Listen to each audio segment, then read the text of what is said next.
할렐루야. 성도 여러분, 그동안 평안하셨습니까?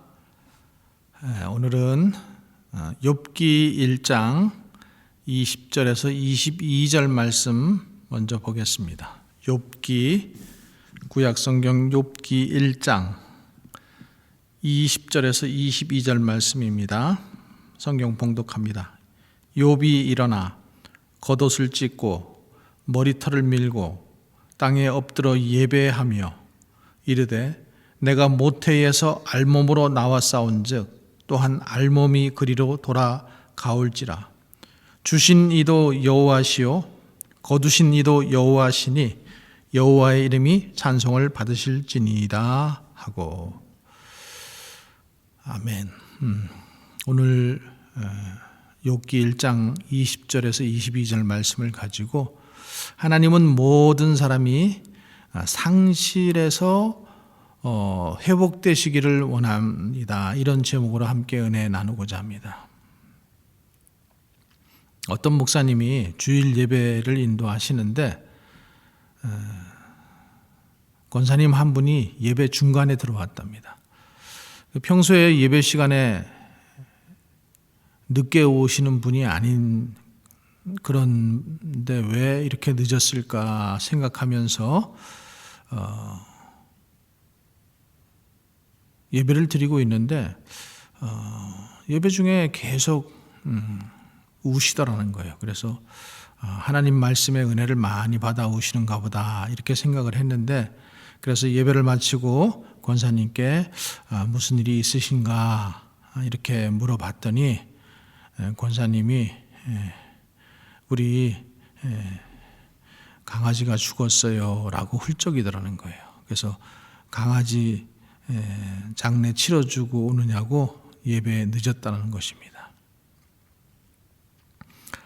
우리가 살면서 사랑을 쏟고 애착을 가졌던 것들이 우리에게서 떠나가면은 우리는 상실로 인해서, 그 상실로 인해서 비탄의 슬픔에 잠기게 됩니다.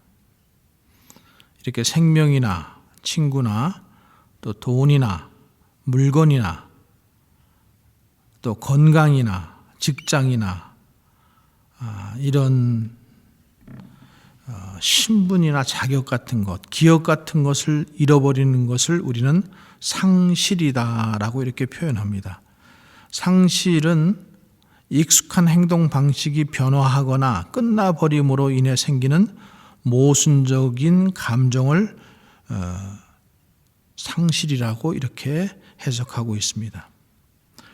사랑했던 부모님이 어느 날 떠나버리고, 또 의지했던 배우자가 어느 날 떠나버리고, 사랑했던 애인과 헤어지게 되는 것, 또 오랫동안 다녔던 직장을 떠나게 되는 것, 또 애지중지 아꼈던 그런 물건을 잃어버리게 되는 것, 그러면은 우리는 상실감에 빠지고 비탄과 슬픔에 잠기게 됩니다. 이 상실에는 많은 종류가 있습니다. 많은 종류의 상실이 있는데, 상실과 슬픔의 치유라는 책에서 보면은 인간이 일생 동안 겪는 그 상실을 6가지로 나누고 있습니다. 첫 번째로는 물질적인 상실입니다. 손때가 묻고 또 추억이 있는, 애정이 깃든 물건들을 잃어버렸을 때 그 애착한 만큼 상실감도 커지게 된다는 거죠. 왜냐하면 자신의 일부가 되었기 때문에 자신의 일부가 잘려나가는 것 같은 그런 느낌을 가지게 되고, 또 그래서 거기에서 오는 상실감이 크게 된다는 거죠. 또 이것은 사랑하는 사람과 헤어질 때 그 사람과의 그 추억, 또 그 가치 속에 잃어버린 것에 대한 고통이 같이 동반되기도 합니다. 두 번째로는 관계의 상실인데, 무엇을 잃어버렸다고 하면 반드시 그 강한 고통이나 슬픔으로 오는 것이 아니라는 거죠. 흔한 얘기로 내가 볼펜 하나 잃어버린 것 때문에 자살하는 사람은 아무도 없죠. 그것이 나와 의미가 있는 관계가 있을 때 그 고통이 커지게 되는 거죠. 사람이 살면서 죽음이나 병이나 은퇴나 실직, 이민, 이혼, 이 버림받음 이런 것과 같은 관계 상실로 큰 고통을 겪게 됩니다. 그런데 일반적으로 이런 고통들은 10일 정도면 잊어버린다고 합니다. 그러나 가족의 죽음 같은 것은 큰 고통과 슬픔을 주게 되는데 사랑하는 사람이 죽으면 보통 6개월 내지 1년 동안은 슬픔에 잠긴다고 합니다. 그런데 자식이 죽으면 4년에서 5년 정도 슬픔에 잠긴다고 합니다.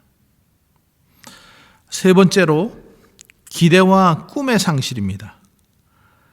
미래에 특별한 어떤 계획을 포기하고 꿈을 포기하게 될 때 가지게 되는 이 심리적 상실로 허탈감에 사로잡히게 된다는 것이죠.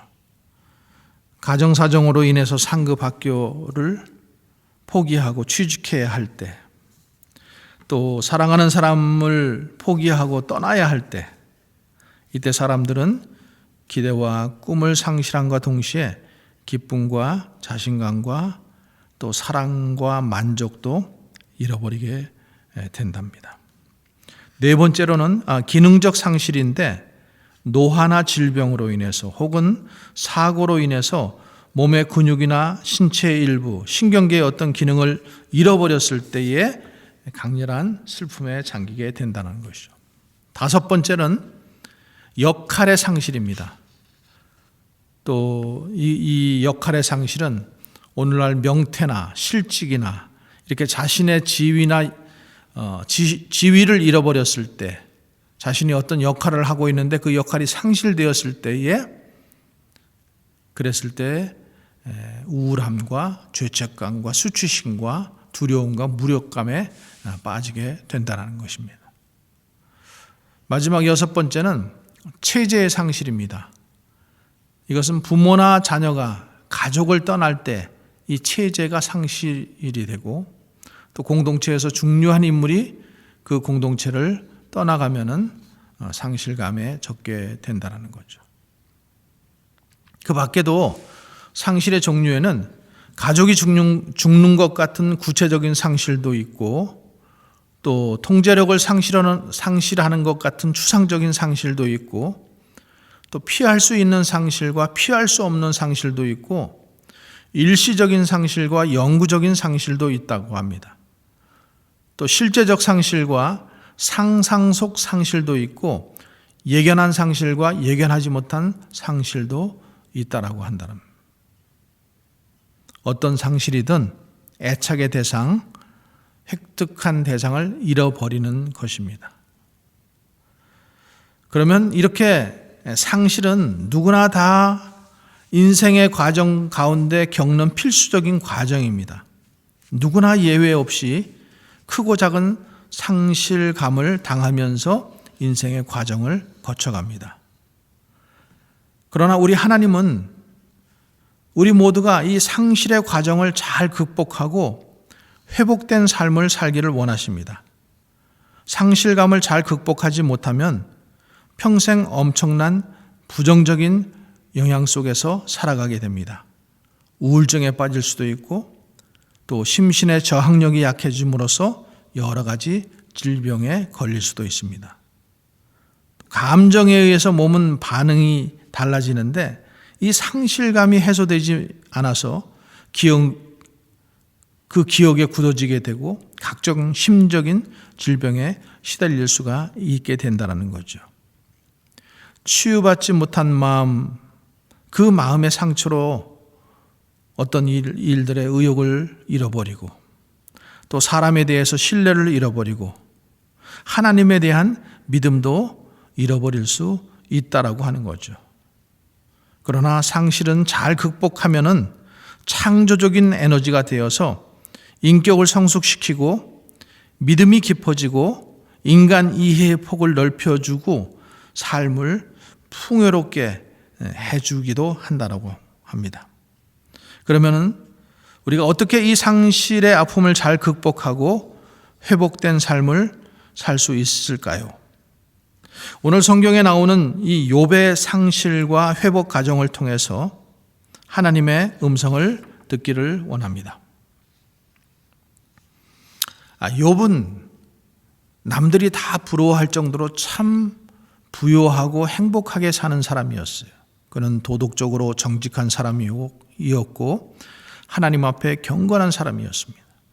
가정적으로도 7남 3녀를 둔 다복한 가정이었고 거기에다 그는 부자였어요.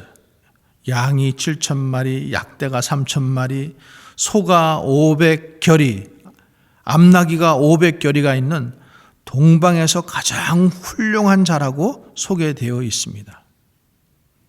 그는 이렇게 부자일 뿐만 아니라 신앙이 좋은 사람이었는데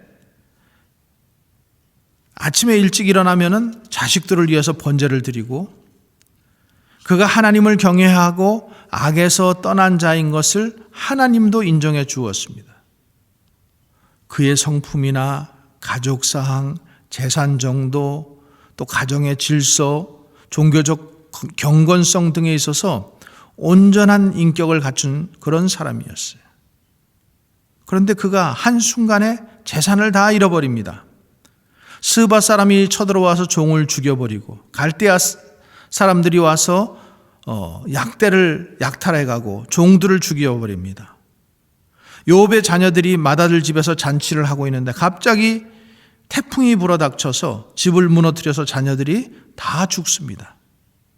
그리고 본인 자신은 발바닥에서 정수리까지 악창이 종기가 나서 괴로워합니다.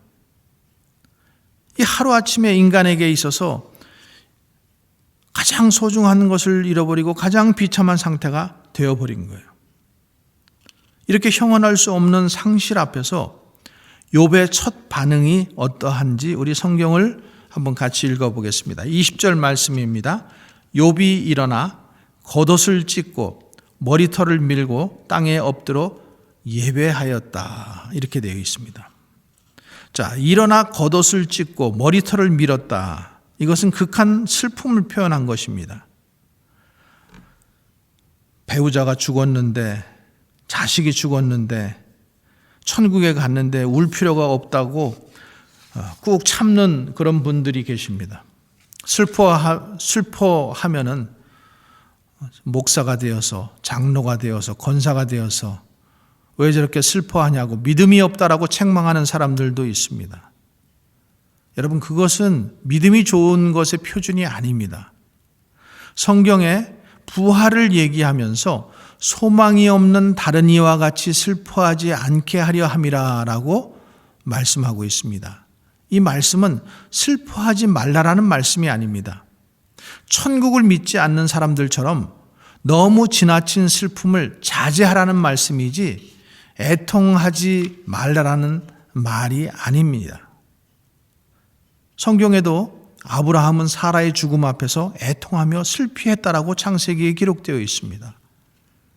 야곱은 아들 요셉을 잃어버렸을 때 옷을 찢고 굵은 베옷을 입고 오랫동안 애통하며 슬퍼하며 울었습니다.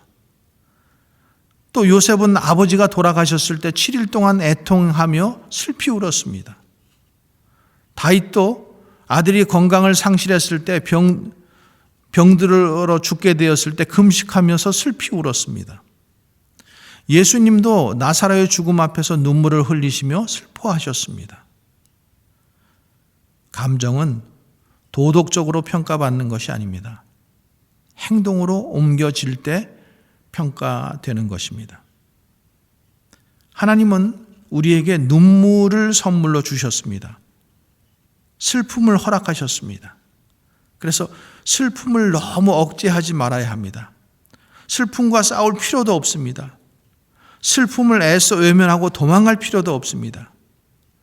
여러분, 우리가 상처가 나서 피가 흐르지 못하면은 응혈이 되어서 그것이 문제가 발생하는 것처럼 감정을 표현하지 못하면, 그리고 그것을 억제하고 안으로 자꾸만 눌려 쌓이게 되면은 정신적으로 육체적으로 병이 발생할 수 있습니다.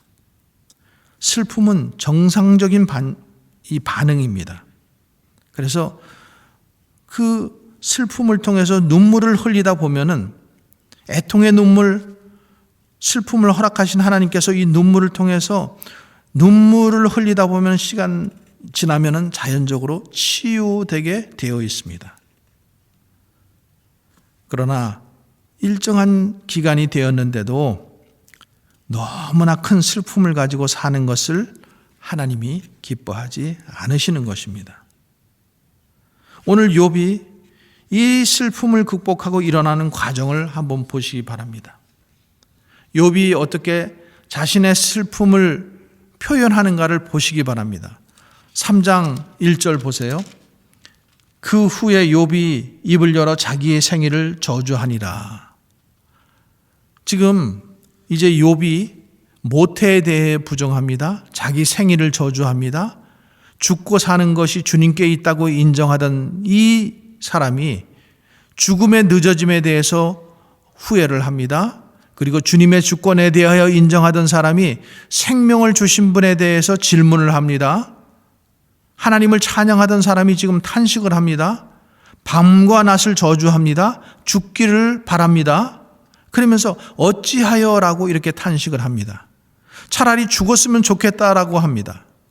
그러면서 죽음에 대해서 갈망을 합니다. 죽음이 고통으로부터 벗어날 수 있는 유일한 방법이라고 생각을 합니다. 평화도 없고 안정도 없고 안식도 없고 두려움만 있다라고 고백을 합니다. 이것을 본 욥의 친구들이 욥이 지금 범죄한다라고 정죄하고 있습니다. 그러나 이 욥은 이 슬픔 앞에서 지금 위선을 떠는 것이 아닙니다. 믿음 좋은 사람처럼 위장하는 것이 아닙니다. 어떤 일, 아무 일도 없었던 것처럼 지금 슬픔을 꾹꾹 참는 것도 아닙니다. 자신의 감정을 지금 하나님 앞에 쏟아내놓고 있는 거예요. 그래서 키플러스라는 학자는 상실의 아픔을 건강하게 해소하려면 슬픔에 충분한 시간을 배려하라라고 그렇게 얘기하고 있습니다. 상실이 현재와 미래의 삶을 노예로 만들지 못하도록 충분히 슬퍼하는 것, 그것을 하나님이 허용하시고 있다는 거죠. 슬픔은, 아픔은 눈물로 씻어내야 회복됩니다. 두 번째로, 하나님은 상실을 하나님의 섭리 가운데 있는 인생의 필수적 과정으로 받아들이고 상실을 통해서 하나님께 나오기를 원하시는 거예요. 욥의 두 번째 반응을 보시기 바랍니다. 21절에 한번 같이 읽어보겠습니다. 이르되 내가 모태에서 알몸으로 나왔사온즉 또한 알몸이 그리로 돌아가올지라도 주신 이도 여호와시요 거두신 이도 여호와시오니 여호와의 이름이 찬송을 받으실지니라. 지금 내가 모태에서 알몸으로 나왔다라고 고백합니다. 또한 알몸으로 거두신 이도 여호와라고 고백합니다. 지금 상실의 그 속에서 하나님의 섭리로 이것을 받아들이는 거예요. 상실된 현재를 그대로 인정하고 수용하는 것입니다. 그래서 2장 10절에 가보면은 2장 10절 봅니다. 그가 이르되 그대의 말이 한 어리석은 여자의 말 같도다. 우리가 하나님께 복을 받았은즉 화도 받지 아니하겠느냐 하고 이 모든 일에 욥이 입술로 범죄하지 아니하리라. 지금 욥이 고통스러운 질병으로 제 가운데 앉아서 그 기와장으로 몸을 긁고 있는 모습을 본 아내가 하나님을 욕하고 차라리 저주하고 죽으라 이렇게 얘기를 하니까 그때 욥이 뭐라 그래요? 아니, 이 아내의 어리석음을 꾸짖으면서 우리가 하나님께 복을 받았는데 화도 받지 않겠는가? 이것은 당연한 것이라고 이렇게 받아들이고 있습니다. 여러분, 상실은 불가피한 것입니다. 또 상실은 모호하기도 합니다. 상실은 반드시 나쁜 것이 아니라 좋은 것과 나쁜 것, 사랑과 증오, 선과 악, 주는 것과 받는 것을 동시에 가지고 있습니다. 여러분, 오랫동안 병으로 앓다가 어르신이 돌아가시면 한편으로는 슬프기도 하지만 한편으로는 이제 안도와 후련함도 있는 것입니다. 사람이 일평생 살면서 40번에서 50번의 크고 작은 상실을 당하고 산다고 합니다. 사람이 태어나면서 죽을 때까지 여러 가지 이렇게 상실을 경험한다라고 합니다. 상실은 태어나면서부터 경험하는 근본적인 경험입니다. 그래서 그 어떤 상실이든지 부정하지 말고 우리는 수용할 줄을 알아야 되겠습니다. 어떤 사람이 시한부 삶을 선고받으면 대체적으로 반응이 그럴 리가 없다라고 생각합니다. 병원 진단이 잘못되었어. 이렇게 부정을 하죠. 그러나 다른 병원에 가서도 같은 진단이 내려지면 내가 무슨 잘못을 했기에, 내가 지금 어떻게 살았는데, 이러면서 분노를 느낍니다. 그리고 만약 이 병을 낫게 해주시면 이제 착한 일을 하겠다고 타협을 합니다. 그러나 계속되는 치료에도 불구하고 결과가 좋아지지 않으면 절망을 하고, 또 시간이 지나면 절망을 극복하고 자신이 죽게 된다는 것을 수용하게 되는 것입니다. 여러분, 수용을 할 때 어떻게 수용하여야 하겠습니까? 오늘 그 20절의 말씀처럼 욥이 일어나 겉옷을 찢고 머리털을 밀고 땅에 엎드려 예배하며, 욥은 이 슬픔을 표현하며 슬픔의 노예가 된 것이 아니라 그 슬픔 앞에서 무릎을 꿇고 하나님 앞에 나와서 예배를 드렸어요. 슬픔을 하나님 앞으로 가지고 나왔습니다. 소극적인 방법이 아니라 적극적으로 슬픔을 받아들였습니다. 예배에서 멀어지는 것이 아니라 예배 자리로 나왔습니다. 하나님께서 멀어지는 것이 아니라 더 하나님께 가까이 나왔습니다. 상실을 통해서 하나님께 나아가는 내용이 욥기서에 이렇게 자세하게 소개되어 있는 것입니다. 성경에 여러분, 한나가 상실의 그 아픔을 겪었을 때에 그것을 부정해버리는 것이 아니라 하나님의 섭리로 받아들이고 답이 하나님께 있다는 사실을 수용하고 하나님께 나가 울부짖으며 기도하며, 그래서 아들 사무엘을 얻게 되지 않습니까? 히스기야가 건강을 상실했을 때 이것을 하나님의 섭리로 인정을 하고 하나님께 나가 기도하고 건강을 회복하고 아들까지 얻고 적들을 물리치게 되지 않았습니까? 느헤미야가 이 상실의 아픔을 알았을 때 그도 하나님께 나아갔습니다. 모세가 이 상실의 아픔 속에서 하나님께 나아갔습니다. 어떠한 상실일지라도 그 상실을 하나님의 섭리 가운데 있는 것으로 수용하고 하나님께 나아가는 통로로 활용하시기를 주의 이름으로 간절히 바랍니다. 세 번째로, 하나님은 이 상실의 아픔을 창조적으로 해결하고 회복하시기를 원하십니다. 21절 말씀에 이르되 내가 모태에서 알몸으로 나왔사온즉 또한 알몸이 그리로 돌아가올지라 주신 이도 여호와시요 거두신 이도 여호와시오니 여호와의 이름이 찬송을 받으실지니이다. 욥은 이 상실 앞에서, 아픔 앞에서 여호와의 이름이 찬송을 받으실지니라 이렇게 고백하고 있습니다. 또 22절에 보면은 이 모든 일에 욥이 범죄하지 아니하고 하나님을 향하여 원망하지 아니하니라. 여러분, 얼마나 이 상실을, 아픔을 창조적으로 승화시키고 있습니까? 이 모든 일을 잃어버리고 자식을 잃어버린 일, 재물을 잃어버린 일, 건강을 잃어버린 일, 이 모든 상실을 그가 승화시키고 있어요. 교회 다니다가 자존심 상실하고 직분을 상실했다고 해서 하나님 떠나버리고 깊은 죄악에 빠져버린다면 그것은 이 상실을 창조적으로 해결하지 못하고 파괴적으로 해결하는 것입니다.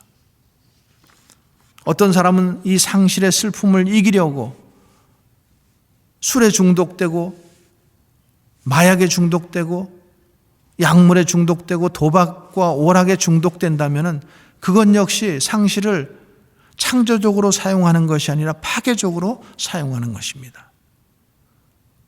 자신이 원하는 것을 얻지 못한 그 상실로 인해서 그것을 얻은 대상자를 비방하고 늘 원망하고 불평을 입에 달고 사는 것, 그것 역시 파괴적으로 사용하는 것입니다. 여러분, 상실에는 에너지가 있습니다. 그 에너지가 파괴적으로 작용할 수도 있고 창조적으로 작용할 수도 있습니다. 이 상실의 에너지가 파괴적으로 작용을 하면은 사람이 견디기 힘든 상실감에서 슬픔에서 벗어나지 못하고 절망 가운데 인생을 파괴적으로 마감하기가 쉽습니다. 그러나 이 상실의 에너지를 창조적으로 사용하면은 상실감을 극복하고 인류의 많은 업적을 남겨놓게 되는 것입니다. 푸을 트루니에는 슬픔이 크면 클수록 슬픔이 생산하는 창조적 에너지도 커진다라고 말했습니다. 상실로 인해서 현재와 미래의 삶이 파괴적이 아니라 창조적인 삶이 일어나기를 주의 이름으로 축원합니다. 자, 그러면은 우리가 상실을 창조적으로 해결하여 회복받기 위해서는 어떻게 해야 할까요? 첫 번째, 상실이 있을 때 자책하면서 죄의식으로 살지 말아야 합니다. 욥의 지금 친구들이 이 죄 때문에 그런 상실이 왔다라고 회개하라고 그렇게 하지만은 욥은 그 말을 받아들이지 않아요. 그러면서 욥기 23편에 이렇게 써 있어요. 내가 가는 길을 그가 아시나니 그가 나를 단련하신 후에는 내가 정금같이 되어 나오리라. 지금 상실 때문에 자책하면서 괴로운 인생을 사는 것이 아니라 상실의 과정을 훈련시키는 그 하나님의 섭리로 바라보는 것이죠. 두 번째로는 상실이 있을 때 우리는 우리의 한계를 겸손하게 인정하고 하나님을 의지해야 합니다. 하나님은 하나님의 뜻을 깨닫지 못하고 불평하고 원망하는 욥에게 무슨 말씀을 하고 있습니까? 38장에서 시작해서 41장까지 하나님의 말씀은 전부 이런 말씀입니다. 내가 우박의 창고를 보았느냐? 내가 무지개가 어떻게 뜨는지 아느냐? 산장이 새끼를 어떻게 나는지 아느냐? 지금 욥기에서 알지 못하는 것에 대한 불평이 100개 이상 나와요. 그러니까 우리가 이 상실의 아픔을 가지게 되면은 그런 상황을 허용하신 하나님을 향해서 분노하기도 합니다. 만일 하나님께서 모든 것을 통제하신다면은 왜 암세포가 퍼져나가시도록 허용하셨을까? 왜 자동차가 이렇게 충돌해서 그 사람들이 죽게 만드는 것일까? 그러면서 아마도 무력한 분이어서 모든 것을 통제하지 못하거나 C.S. 루이스의 표현처럼 우주의 가학자, 이 학대하는 자가 아닌가 이런 표현을 합니다. 그러나 여러분, 이 상실의 고통은 하나님이 우리를 부르는 메가폰인 것입니다. 상실의 고난이 없으면 하나님의 음성을 잘 듣지 않습니다. 인식의 한계를 깨닫지 않습니다. 모세가 상실했을 때, 아브라함이 상실했을 때, 스데반이 상실을 했을 때 우리가 어떻게 이해할 수 있겠습니까? 그러나 그 상실에는 다 하나님의 뜻이 있습니다. 이 상실의 아픔을 거친 다음에 이 욥의 고백을 보십시오. 욥의 고백, 욥기 42장 우리 1절에서 6절 말씀을 한번 같이 읽어보겠습니다. 욥기 42장 1절에서 6절 말씀 제가 봉독합니다. 욥이 여호와께 대답하여 이르되 주께서는 못하실 일이 없사오며 무슨 계획이든지 못 이루실 것이 없는 줄 아오니 무지한 말로 이치를 가리는 자가 누구니이까? 나는 깨닫지도 못한 일을 말하였고 스스로 알 수도 없고 헤아리기도 어려운 일을 말하였나이다. 내가 말하겠사오니 주는 들으시고 내가 주께 묻겠사오니 주여 내게 알게 하옵소서. 내가 주에 대하여 귀로 듣기만 하였사오나 이제는 눈으로 주를 배움나이다. 그러므로 내가 스스로 거두어 드리고 티끌과 제 가운데에서 회개하나이다. 귀로 듣고 알았던 하나님을 이제 이 상실이라는 경험을 통해서 이제는 눈으로 보고 체험하게 되었다. 그러면서 하나님 앞에 이제는 내가 회개합니다라고 이렇게 고백하잖아요. 하나님은 상실을 통해서 우리의 능력의 한계, 우리의 인식의 한계를 깨닫고 우리에게 다가오셔서 그 하나님을 만나기를 원하시는 거예요. 하나님을 만나게 하시기를 원하시는 거예요. 하나님은 이 상실한 삶을 통해서 인간의 삶, 오늘의 소중함, 그리고 하나님의 주권과 임재에 대해서 깊은 통찰을 하게 하시는 거예요. 상실의 슬픔을 통해서 인간은 인생에서 가장 중요한 것이 무엇인지 근본적인 질문 앞에 서게 되고 정직한 마음으로 눈에 보이지 않는 하나님을 만나게 되는 것입니다. 이 상실의 슬픔을 통해서 진정한 소망이 무엇인지를 깨닫게 되고 자신의 연약함을 통해서 완전함을 이루시는 하나님의 능력을 비로소 바라보게 되는 것입니다. 세 번째로 상실이 있을 때 우리와 영원히 함께 하시는 하나님으로 온전히 회복되어야 합니다. 모든 것을 다 잃었던 욥. 그러나 잃지 않은 분이 있었습니다. 그분은 하나님이십니다. 그 하나님이 모든 것을 다시 회복시켜 주십니다. 그리고 이 땅에서 회복되지 않는다고 해도 상실의 아픔이 천국에서 온전하게 회복될 줄로 믿습니다. 그리운 사람들을 만나고 죽음도 눈물도 없는 세상에서 하나님과 영원히 사는 세상이 반드시 올 줄 믿습니다. 상실의 아픔 속에서 고백하는 이 욥의 고백 들어보시기 바랍니다. 욥기 19장 25절입니다. 내가 알기에는 나의 대속자가 살아계시니 마침내 그가 땅 위에 서실 것이라. 지금 그리스도를 통해서 우리의 상실에 동참하시는 예수님을 모형적으로 보여주고 계신 거예요. 나의 상실의 아픔에 멀리 떠나 있거나 침묵하시는 하나님이 아니라 우리의 상처의 아픔 한가운데 하나님은 동참하고 계시다라는 거죠. 내 상실의 아픔을 치유하고 회복하시기 위해서 그 아들 독생성자 예수님을 내어주시고 예수님께서 십자가에서 상실의 아픔을 다 감당하셨다라는 것입니다. 그래서 이사야서 53장의 5절의 말씀처럼 그가 찔림은 우리의 허물 때문이요 그가 상함은 우리의 죄악 때문이라. 그가 징계를 받음으로 우리는 평화를 누리고 그가 채찍에 맞음으로 우리는 나음을 입었도다. 여러분 믿으십니까? 인간은 누구나 모든 것을 다 상실할 때가 옵니다. 그러나 주님은 영원토록 우리를 떠나지 않으시는 분이십니다. 예수님은 말씀하십니다. 볼지어다 내가 세상 끝날까지 너희와 항상 함께 있으리라. 주님 한 분만으로 만족할 수 있을 때 상실로부터 완전한 치유와 회복과 자유를 누리게 될 것입니다.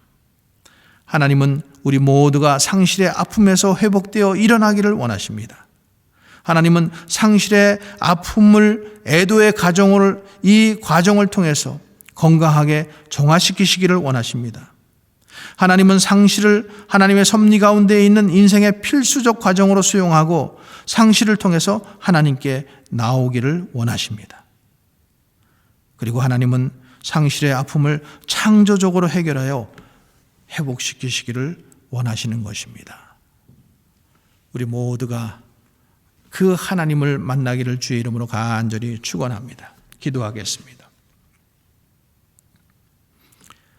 지금은 우리 구주 예수 그리스도의 은혜와 하나님 아버지의 극진하신 사랑과 성령의 내주 교통 역사하심이 상실이라는 아픔과 슬픔을 통해서 하나님을 만나기를 원하고 자신을 깨닫기를 원하며 그것을 파괴적으로 사용하는 것이 아니라 창조적으로 사용하여서